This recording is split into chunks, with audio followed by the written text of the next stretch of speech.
Ganto maboring yung mga content creator nag-coursilong ba naman sa RG. Mangtitrip lang sana ako dito ang kaso para bang familiar sa akin tong son. Legit yun Jao ba?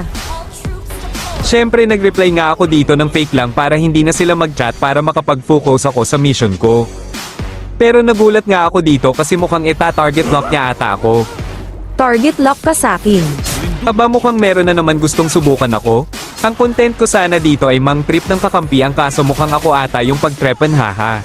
Tapos sa part na to nagulat ako kasi level 4 agad siya, grabe napakapalo. Tapos grabe nag-recall pa talaga siya para daw cool.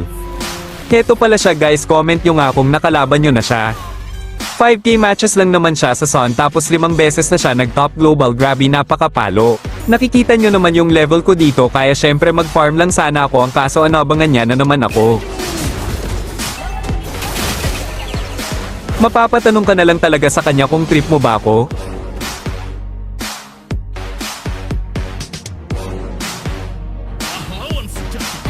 Pati nga kakampi ko dito halos walang magawa sa kanya, top global ba naman sa Sun haha. Hindi niya talaga ako pinagbibigyan na makapag-farm dito.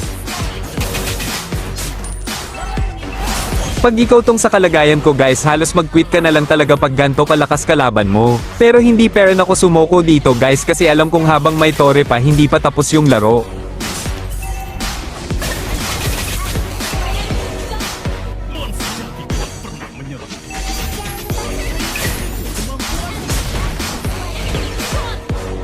Kaya sa part na to nag-chat na ako ng my turn.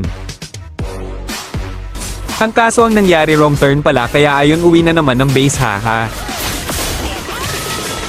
Pero heto na talaga guys, kapag narinig nyo yung gantong music ibig sabihin yan yung Jao is back na.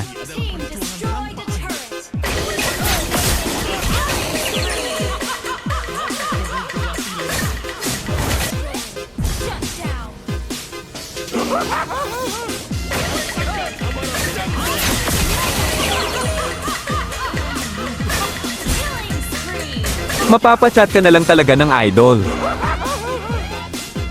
Hanggang doon na lang voice over ko guys, panoorin nyo na lang hanggang dulo tapos huwag nyo kalimutan follow ako. Syempre like nyo na lang tong video at share para updated ka sa mga susunod pa nating content.